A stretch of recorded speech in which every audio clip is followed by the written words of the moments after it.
Stanzas पर, तो जैसे अगर हमने देखा कि नंबर ऑफ लाइंस और नंबर ऑफ स्टैंजास के अकॉर्डिंग क्या क्या डिविजन्स हैं पोइट्री में, उस पर बातचीत होगी। तो जैसे कि अगर हम जानते हैं कि सिलेबल्स पर मैंने कल बात करी थी कि सिलेबल्स वॉल साउंड्स होते हैं, और फिर हमने इसमें देखा था कि दो तरीके के सिलेबल्स होते हैं।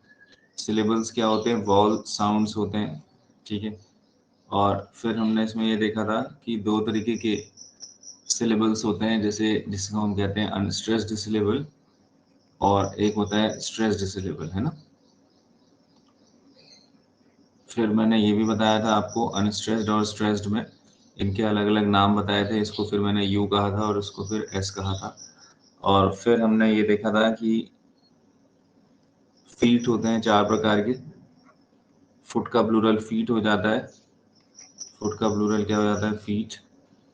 और ये चार प्रकार के जो फीट हैं, ये क्या है भाई? ये हैं याम,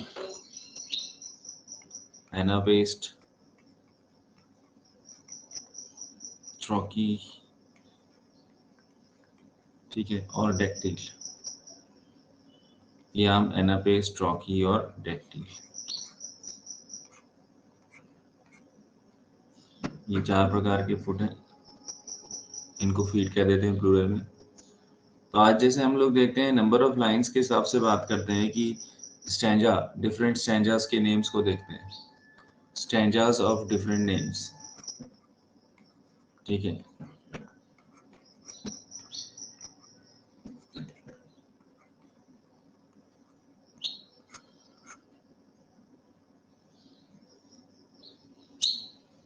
तो सबसे पहले तो जो हम स्टैंजा वर्ड यूज कर रहे हैं, ये किस में यूज करते हैं? हम स्टैंजा वर्ड ये हम पोइट्री में यूज करते हैं। किस में करते हैं? पोइट्री में, ठीक है।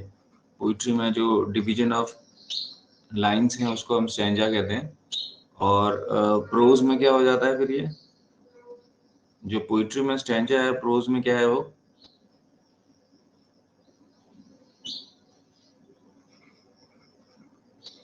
पैराग्राफ है। जो पोइट्री में स्टैंजा है वो प्रोज में क्या है? पैराग्राफ है। और जैसे कि मैंने बताया था कि पैराग्राफ में जो लेफ्ट हैंड साइड का गैप होता है, बहुत इंपॉर्टेंट क्वेश्चन आ रहा है। हाँ, पैराग्राफ में हम लोग लेफ्ट हैंड साइड में गैप छोड़ते हैं, लेफ्ट हैंड साइड गैप, ठीक है। पैरा चेंज करते हैं तो हम लेफ्ट हैंड साइड का गैप छोड़ते हैं। तो बेटा उसको क्या कहते हैं? उसको क्या कहते हैं? नोट करेंगे, इंडेंटेशन। क्या कहते हैं? Very good. तो मैंने बताया कि stanzas of different names, poetry में ये स्टैंजा हो गया, और पैराग्राफ हो गया प्रोज में। यहाँ पर आपने लिख भी दिया, प्रोज में पैराग्राफ हो जाता है ये। और जो पैराग्राफ में लेफ्ट हैंड साइड होता है गैप, उसको हम क्या कहते हैं? इंडेंटेशन कहते हैं बेटा, ठीक है। नेक्स्ट हम आगे बढ़ते हैं। तो स्टैंजास के डिफरेंट नेम्स थे, उन पर बात हो रही थी। तो आप एक कॉलम जैसा बना देंगे, ठीक है। राइट में आप लिख देंगे नेम ऑफ द स्टैंजा, बहुत इंपॉर्टेंट टॉपिक चल रहा है ये, नेम ऑफ द स्टैंजा। और राइट में क्या लिखेंगे आप? सॉरी, लेफ्ट में लिखेंगे लाइंस ऑफ द स्टैंजा।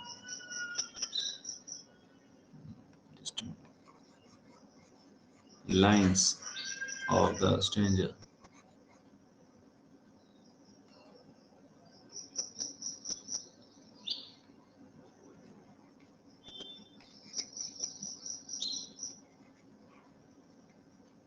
और इधर क्या लिखेंगे आप? Name of the stanza.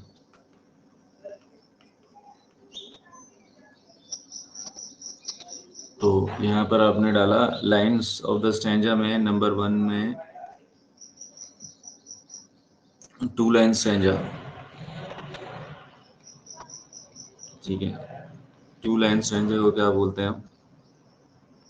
Heroic, या ऐसे लिखेंगे कपलेट। 2 लाइन स्टैंजा को हम बोलेंगे कपलेट।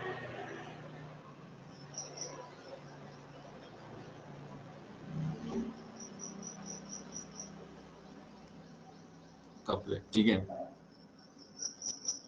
कपलेट, फिर इसी में आप लिख देंगे हीरोइक कपलेट। बहुत इंपॉर्टेंट आ गया heroic couplet. Neo classical poetry heroic couplet में लिखी थी भाई। किस में लिखी थी? हीरोइक कपलेट में लिखी थी। तो नियो क्लासिकल पोइट्री में हीरोइक कपलेट में हम देखेंगे आगे कि क्या होता है heroic couplet. Stanza of 2 lines होती हैं जो कि क्या होती हैं, राइम्ड होती हैं। Rhymed iambic pentameter. क्या होता है? Rhymed iambic pentameter of 2 lines, ठीक है। तो राइम्ड याम्बिक पेंटामीटर जो 2 लाइन का होता है उसको हम क्या कहते हैं? हीरोइक कपलेट कहते हैं,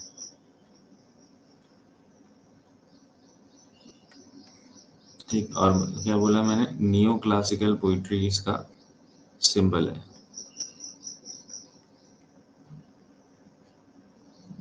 नियो क्लासिकल पोइट्री जो इंग्लैंड में लिखी गई वो हीरोइक कपलेट में लिखी गई, ठीक हो गया। दूसरा लिखते हैं फिर हम 3 लाइन स्टैंजा, ठीक है। 3 लाइन स्टैंजा, 3 लाइन स्टैंजा को हम लोग क्या बोलते हैं? 3 लाइन स्टैंजा को वैसे हम बोलते हैं, 3-4 नाम है इसके। इसको हम टर्सेट भी बोलते हैं, ट्रिपलेट भी बोलते हैं, ठीक है। और इसको हम टर्जा राइमा भी बोलते हैं, टर्जा राइमा, ठीक है। टर्सेट, ट्रिपलेट और टर्जा राइमा, ठीक है। तो अब ध्यान से देखना, टर्सेट, ट्रिपलेट और टर्जा राइमा में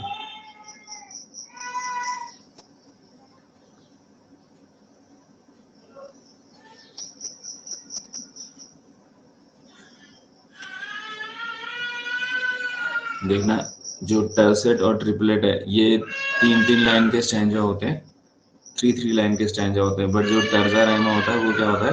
इंटरलॉकिंग होती है इसमें, ठीक है। क्या होती है? इंटरलॉकिंग होती है, इंटरलॉकिंग ऑफ 3 लाइन्स होती है, ठीक है। बहुत इंपॉर्टेंट है इंटरलॉकिंग ऑफ 3 लाइन्स, ठीक है। जो टर्जा रहमा है, टर्सेट और ट्रिपलेट क्या बोला मैंने? 3 लाइन्स के स्टैंजा होंगे। इसमें जो अंदर का पैटर्न होगा वो जरूरी नहीं है कैसा हो, लेकिन जो टर्जा राइमा होगा इंपॉर्टेंट है। टर्जा राइमा में इंटरलॉकिंग ऑफ 3 लाइन्स होंगी। मतलब इंटरलॉकिंग ऑफ 3 लाइन्स का मतलब क्या है? सारे बच्चे मेरे साथ यहाँ ध्यान से देखेंगे। जैसे मैंने बताया कि ए बी ए, ठीक है, इसका बी इधर आ जाएगा तो क्या हो जाएगा? बी सी बी, ठीक है। इसका सी इधर आ जाएगा, सी डी ई,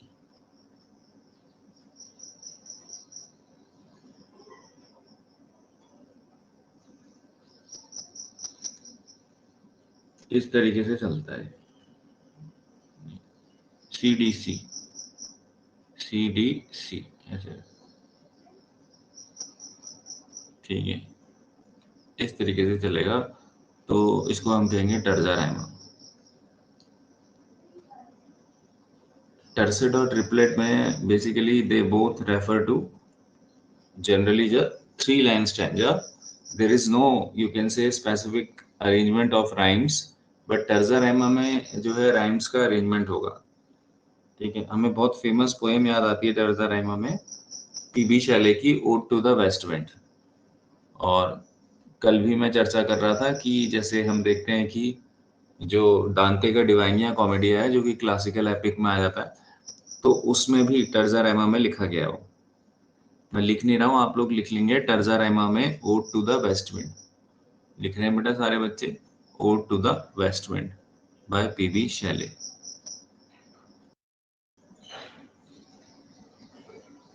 तो हम इसमें थर्ड आते हैं, क्वाट्रेन, सॉरी, 4 लाइन स्टैंजा।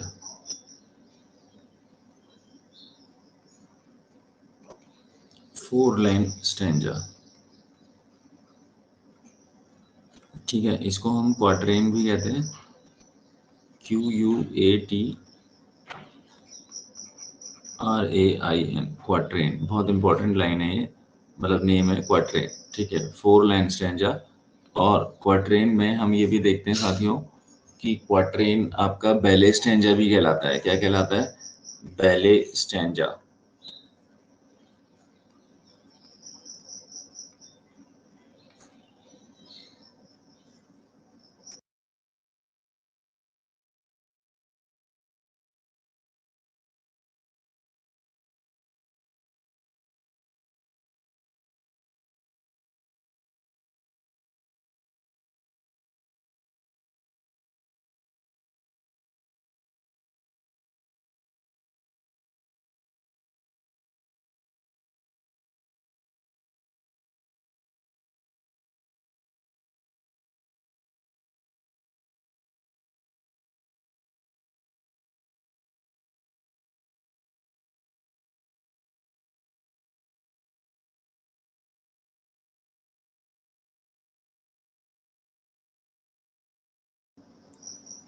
अब यहाँ पर ध्यान से देखना, जो बैले स्टैंजा होता है उसकी राइम स्कीम क्या होती है?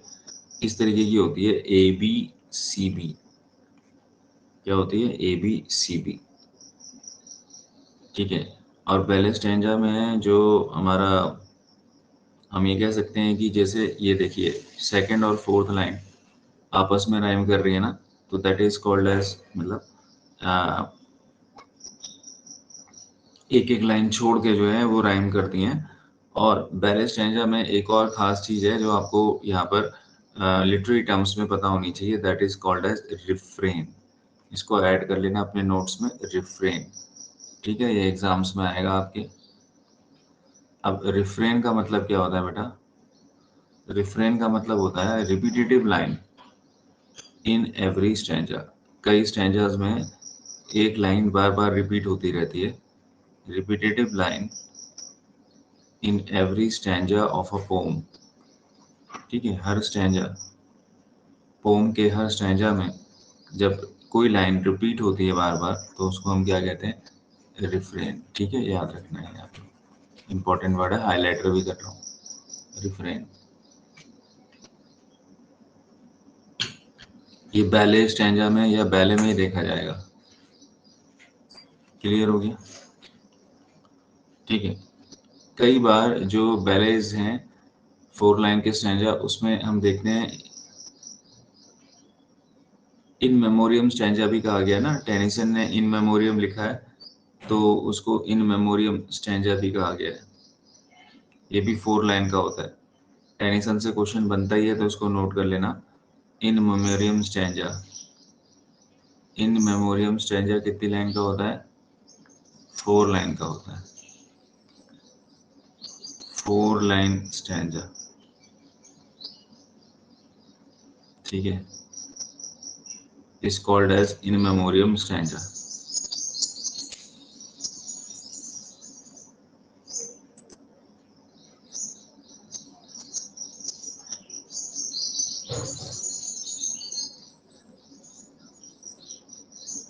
क्लियर?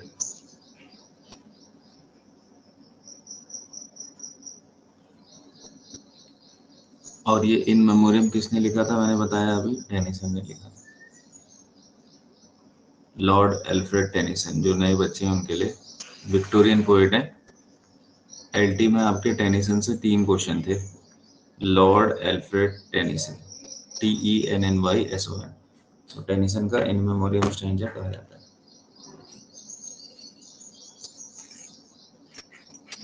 ठीक है।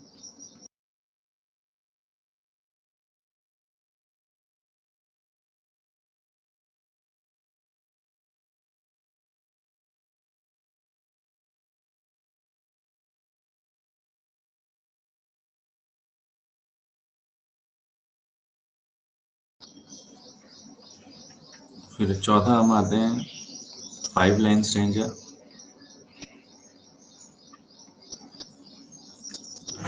देखेंगे 5 लाइन स्टैंजा को लिमरिक कहा गया। क्या कहा गया?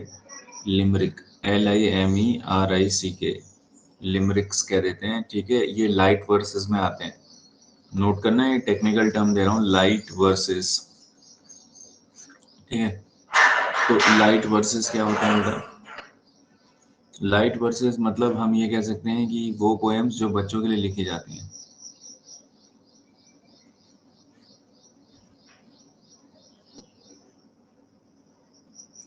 ठीक है, मैंने क्या बताया कि लाइट वर्सेस होते हैं, it's also called as, light verses को बता रहा हूँ, चिल्ड्रन पोइट्री कहते हैं, चिल्ड्रन पोइट्री।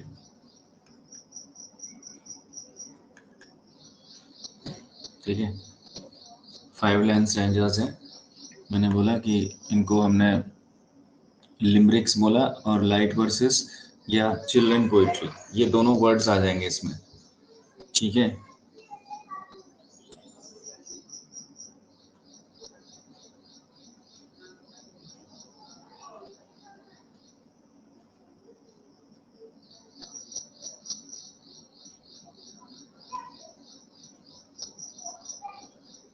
अब देखो यहाँ पर सारे बच्चे मेरे साथ ध्यान से देखना इसमें।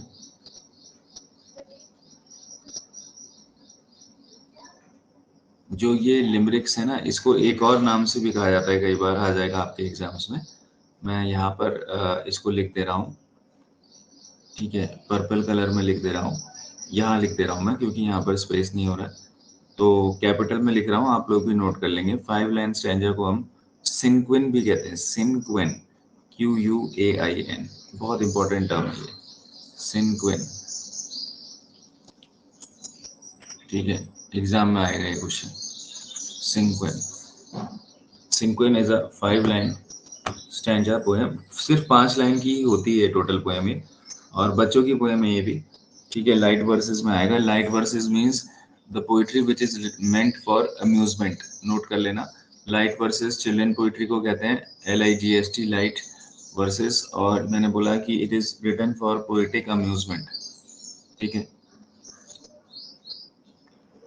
हम इसमें फिर अगला आते हैं, 5 लाइन स्टैंजा हो गया, फिर आते हैं 6 लाइन स्टैंजा।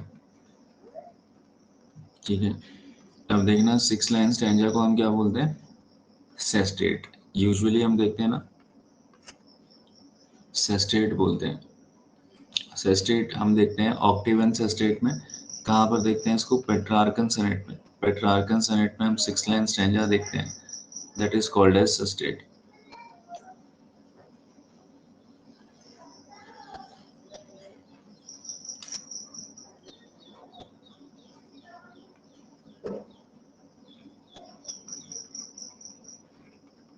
ठीक है, इसके अलावा हम इसको बर्न्स स्टैंजा भी कहते हैं, बर्न्स स्टैंजा। 6 लाइन स्टैंजा को बर्न्स स्टैंजा भी कहा जाता है। ठीक है, नोट करेंगे यहाँ पर, ये नया टाइप का क्वेश्चन है ना, बर्न्स स्टैंजा। सेस्टेट अलग है, बर्न्स स्टैंजा अलग है। ठीक है, तो बर्न्स स्टैंजा भी 6 लाइन का होता है। 6 लाइन स्टैंजा इन्वेंटेड बाय, ठीक है, जो लोग बर्न्स से पहली बार मुखातिब हो रहे हैं उनको बता रहा हूँ, invented by the great Scottish poet. ठीक है, बर्न्स, रॉबर्ट बर्न्स करके जाने जाते हैं, Scottish poet Robert Burns.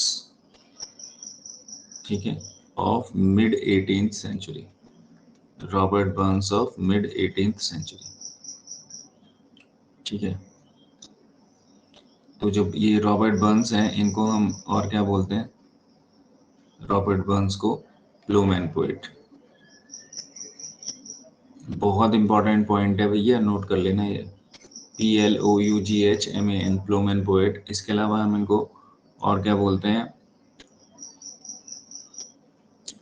Peasant poet भी बोलते हैं। क्या बोलते हैं, पीजेंट पोएट।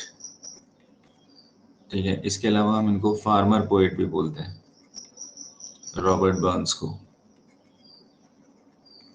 ठीक है,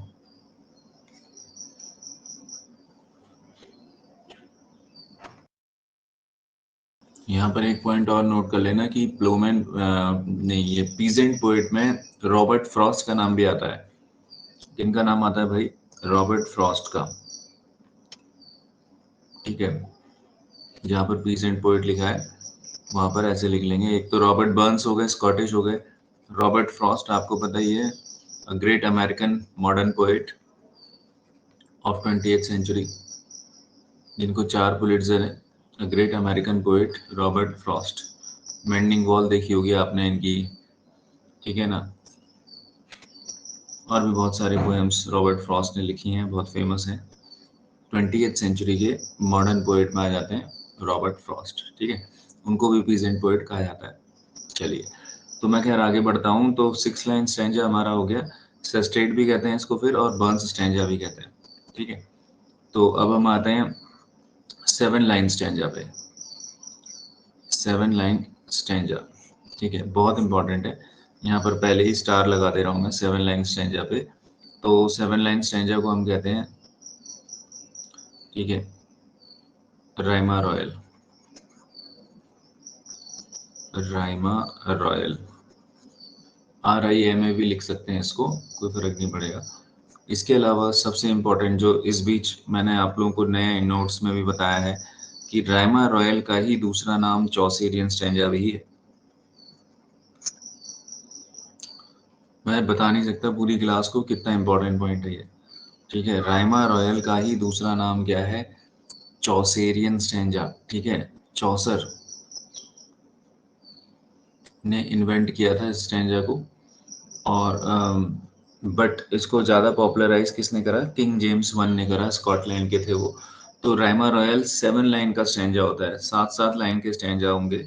और बहुत इंपॉर्टेंट है राइमा रॉयल, क्योंकि इसमें जो अर्ली पोइट्री थी, चौसर हम जानते हैं फादर ऑफ इंग्लिश पोइट्री हैं, तो चौसर के समय की जो पोइट्री है वो इसमें लिखी गई है, राइमा रॉयल में लिखी गई है, ठीक है ना। तो सारे बच्चे इसको नोट कर लेंगे। और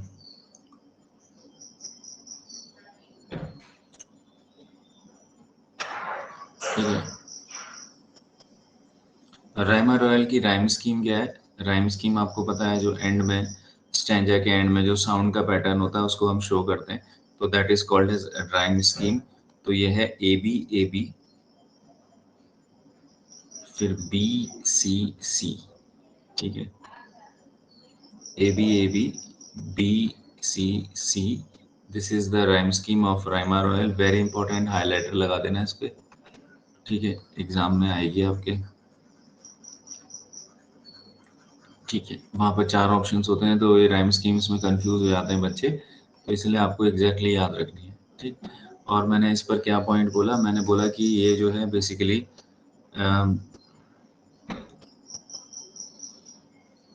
जो है इसको इन्वेंट इंग्लिश पोइट्री में, इसको यूज इंग्लिश पोइट्री में फर्स्ट यूज इसने किसने किया था? तो आप यहाँ पर लिख सकते हैं, ये मैं यहाँ लिख दे रहा हूँ, ठीक है। First used by Geoffrey Chaucer. जो लोग बिल्कुल ही नए हैं वो नोट कर लेंगे, जेफरी चौसर पढ़ा जाता है इनको, CHAUCER लिखा जाता है, चौसर पढ़ा जाता है चौसा, ठीक है। He is called as the father of English poetry, father of English literature, Geoffrey Chaucer, ठीक है। तो इन्होंने पहले इस स्टैंजा को यूज किया था, राइमा रॉयल को। और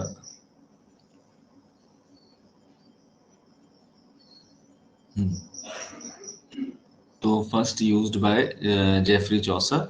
और दूसरा मैंने क्या बताया इसमें कि ये जो है इसको फिर इसको रॉयल क्यों बोला गया? It was called royal because,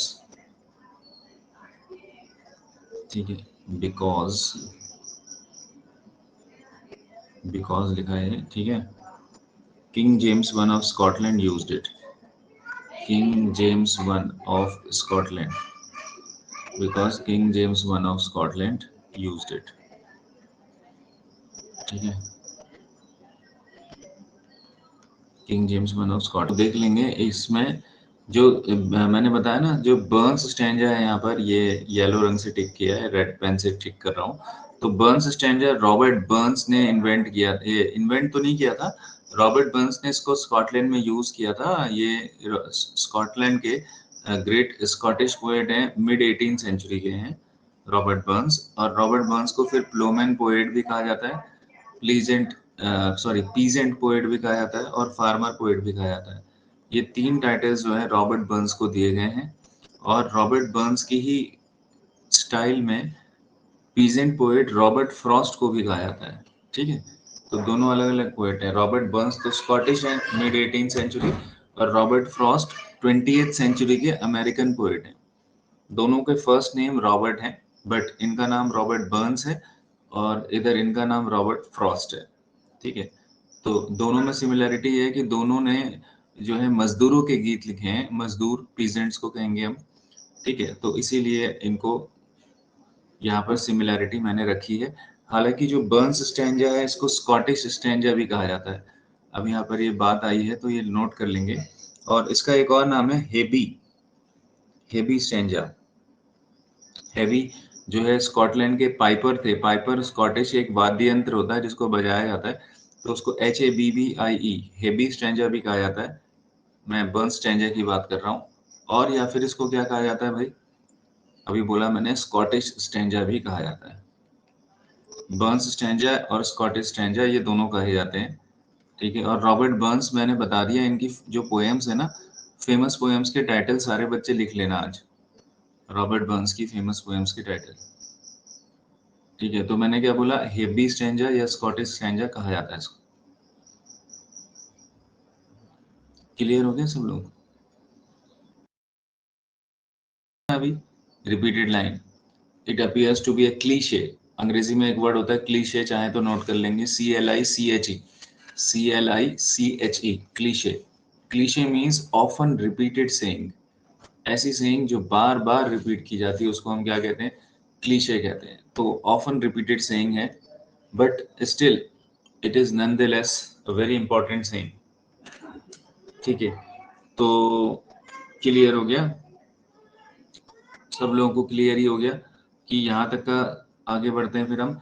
एक चीज मैं बता रहा था कि जो 7 लाइन स्टैंजा है वो चौसर ने कौन सी पोएम में यूज किया? चौसर ने कौन सी पोएम में रायमा रायल का यूज किया?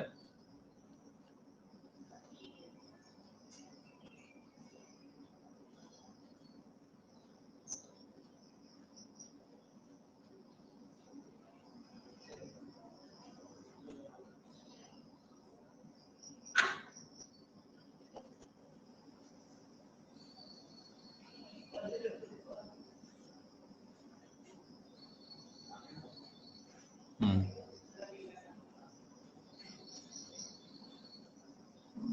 देखिए जो इसका पहला यूज था इन्होंने ट्रॉयलस एंड क्रिसीडा में किया था। ठीक है ना, किसमें किया था? ट्रॉयलस एंड क्रिसीडा में। मैं नेक्स्ट पेज में देख लेता हूँ आपको। First use of rhyme royal, बहुत इंपॉर्टेंट क्वेश्चन है ये। First use of rhyme royal Chaucer ने किया था ट्रॉयलस एंड क्रिसीडा में। ठीक है, नोट कर लेंगे, ट्रॉयलस एंड क्रिसीडा।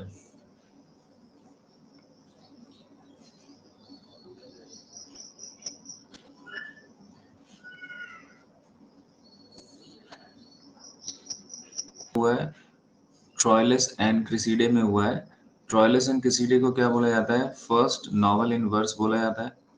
बहुत इंपॉर्टेंट वर्क माना जाता है। मैंने बताया है कई बार कि चौसर के कैंटरबरी टेल से भी ज्यादा इंपॉर्टेंट वर्क है ये। इसकी वजह से चौसर को कई बार फादर ऑफ नॉवेल्स भी बोल देते हैं। ठीक है, और ट्रॉयलस एंड क्रिसीडे मॉडर्न वर्क है। इसमें जो क्रिसीडे है अनफेथफुल हीरोइन है। क्या है बेटा? Unfaithful heroine.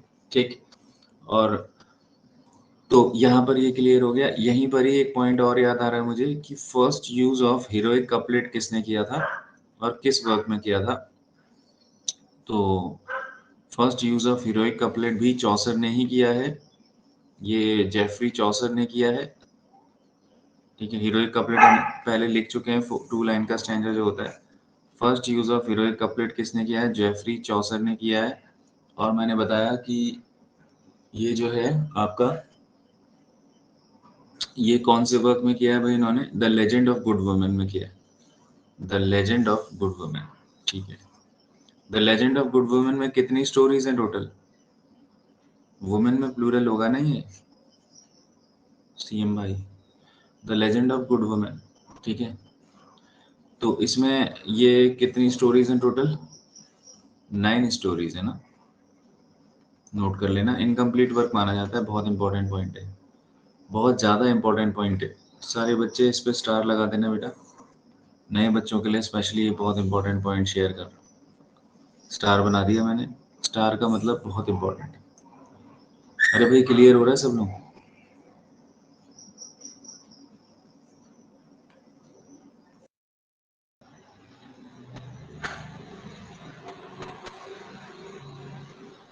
Eight line stanza.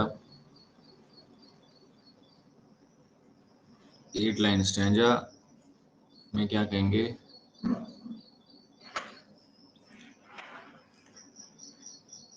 इसको हम कहेंगे ओटावा राइमा। क्या कहेंगे? ओटावा राइमा। ठीक है, ओटावा राइमा।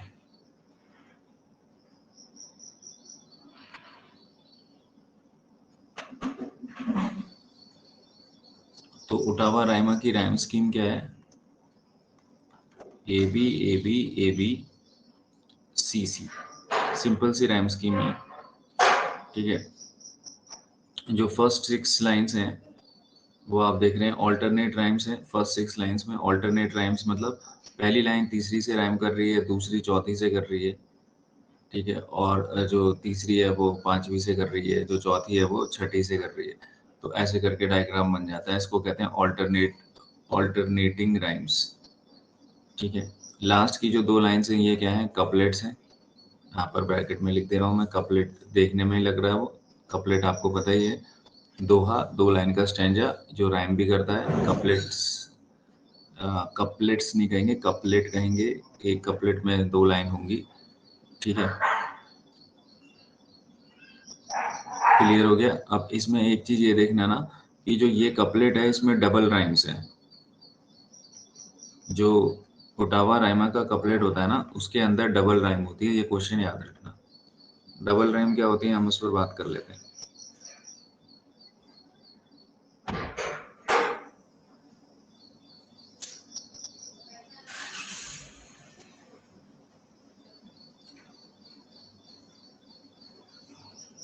ठीक है, तो डबल राइम्स को फेमिनाइन राइम्स भी कहा जाता है। बहुत इंपॉर्टेंट क्वेश्चन यहाँ से राइम से बन जाएगा बेटा।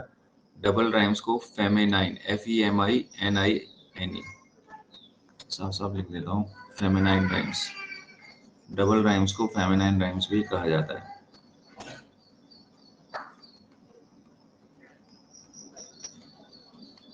ठीक है, अब क्या होता है डबल राइम्स में, फेमिनाइन राइम्स में? बेसिकली जो है इसमें जो बिगिनिंग और एंडिंग सेम राइम रहती है। बिगिनिंग और एंडिंग सेम रहता है, नोट कर लेना। बिगिनिंग सेम, बिगिनिंग्स, 2 वर्ड्स होते हैं जिनकी बिगिनिंग सेम होती है। Same beginnings, BEGINNING, same beginnings and same endings. ठीक है, उसको हम क्या कहते हैं? डबल राइम्स कहते हैं। Same beginnings and same endings. ठीक है, बहुत ध्यान से लिखना है इसको। Same beginnings and same endings को हम डबल राइम कहते हैं। जैसे एग्जाम्पल बहुत इंपॉर्टेंट है इसमें, जैसे मैंने कहा मीजल्स एंड वीजल्स।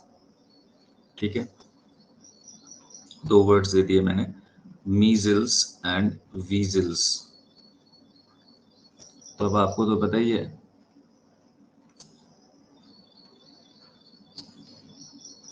तो आप यहाँ पर हाईलाइट कर दोगे सर, मीजल्स ई और वीजल्स में ई, और जल्स और ये यहाँ पर आप अंडरलाइन हाईलाइट कर दोगे कि सर यहाँ पर ये आया है इस तरीके से, यहाँ पर ये।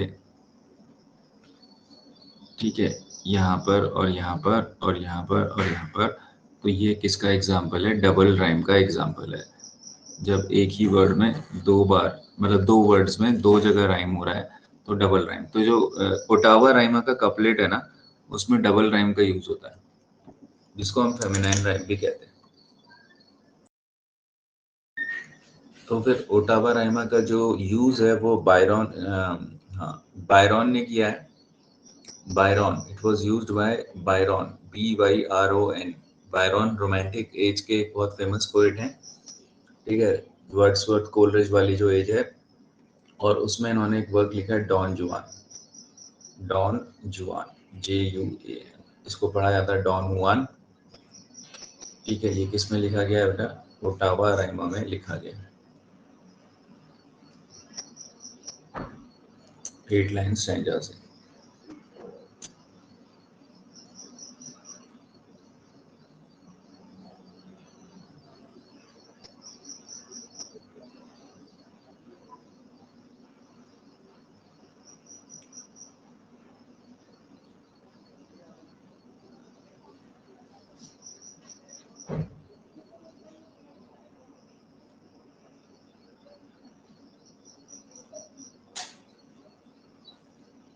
ओटावा राइमा का जो पहला यूज हम देखते हैं, ओटावा राइमा का थोड़ा सा एक एडिशनल पॉइंट है। ओटावा राइमा का जो पहला यूज है, फर्स्ट यूज्ड बाय, ठीक है बेटा, ये नाम आप लोग को सबको याद रखना है। कैपिटल में है बोकैशियो, कैपिटल में लिख रहा हूँ इसलिए, BOCCACCIO, बोकैशियो। इटालियन पोएट है कि नहीं? अगर हम देखते हैं कैंटरबरी टेल्स है जो चौसर का, वो बोकैशियो के वर्क डेकामेरॉन से इन्फ्लुएंस्ड है। ठीक है, तो मैं वर्क का नाम नहीं लिख रहा हूँ, कंफ्यूजन होगा, बट आप राइटर का नाम लिख लो बोकैशियो। आप चाहो तो ये भी लिख सकते हो कि बोकैशियो इन्फ्लुएंस्ड कैंटरबरी टेल्स। बोकैशियो ने जो कैंटरबरी टेल्स था जेफरी चौसर का, उसको इन्फ्लुएंस करा था। ठीक है, और वो क्या होता है बेटा, बहुत इंपॉर्टेंट है, जिसको कि द ग्रेट पोएट स्पेंसर, ठीक है, ने इन्वेंट करा था। इसका नाम क्या था? Spencerian stanza. इसको भी स्टार लगा देंगे, आपके एग्जाम से पूछा जा रहा है ये स्पेंसेरियन स्टैंजा। ठीक है, तो स्पेंसेरियन स्टैंजा 9 लाइंस का होता है, जिसका डिवीजन आपको ऐसे याद करना है, मैंने कई बार बताया है। फर्स्ट 8 लाइंस क्या होती हैं इसमें? फर्स्ट 8 लाइंस इयाम्बिक पेंटामीटर होती हैं। ठीक है, स्पेंसेरियन स्टैंजा की जो पहली 8 लाइनें होती हैं, वो हर लाइन में इयाम्बिक पेंटामीटर होता है। और फिर जो लास्ट लाइन होती है, यानी कि जिसको मैं क्या कह सकता हूँ, 9th लाइन, ठीक है, जो लास्ट लाइन होती है 9th लाइन, वो क्या होती है? इयाम्बिक हेक्सामीटर होती है। क्या होती है? इयाम्बिक हेक्सामीटर।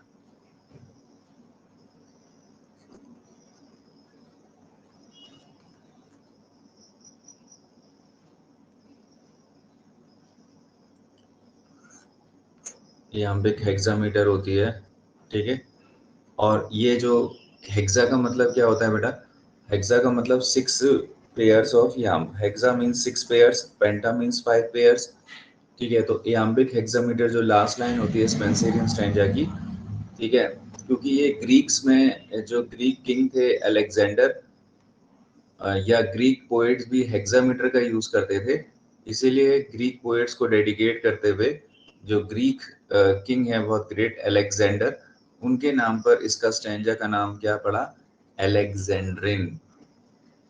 सॉरी, स्टैंजा कह रहा हूँ, लास्ट लाइन का नाम पड़ा स्पेंसेरियन स्टैंजा की लास्ट लाइन, जो कि इयाम्बिक हेक्सामीटर होती है, उसको क्या कहा जाता है? अलेक्जेंड्रिन। सिर्फ लास्ट लाइन को कहा जाता है, सिर्फ लास्ट लाइन को स्पेंसेरियन स्टैंजा की अलेक्जेंड्रिन कहा जाता है। और इसमें ये एक हेक्सामीटर होती है। हेक्सामीटर का मतलब मैंने अभी बताया, 6 पेयर्स ऑफ याम। क्लियर हो गया सबको? अच्छे से क्लियर हुआ? और याम का मतलब pair of unstressed and stressed syllable होते हैं। याम का मतलब pair of unstressed and stressed syllable होते हैं। ठीक है, अरे भाई समझ में आ रहा है?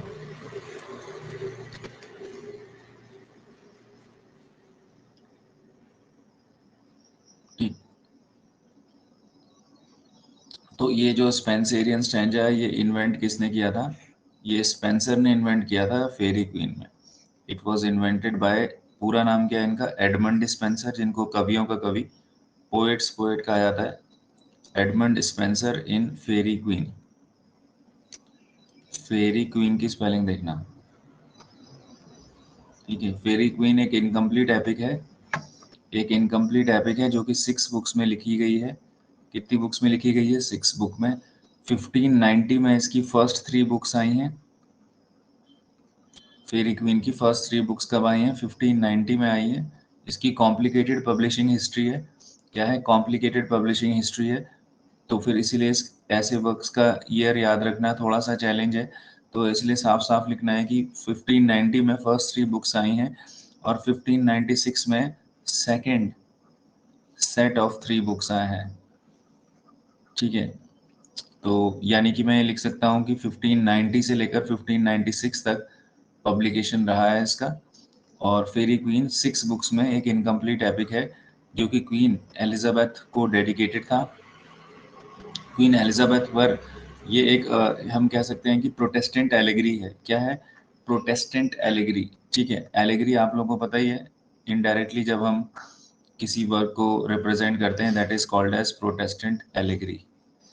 ALLEGORY, protestant allegory.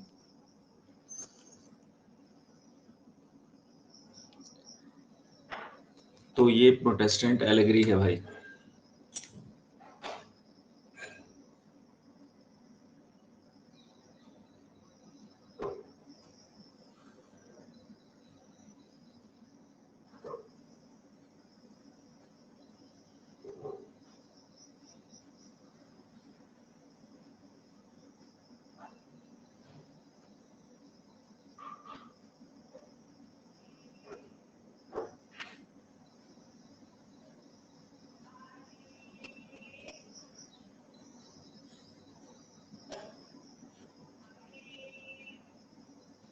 क्लियर हो गया?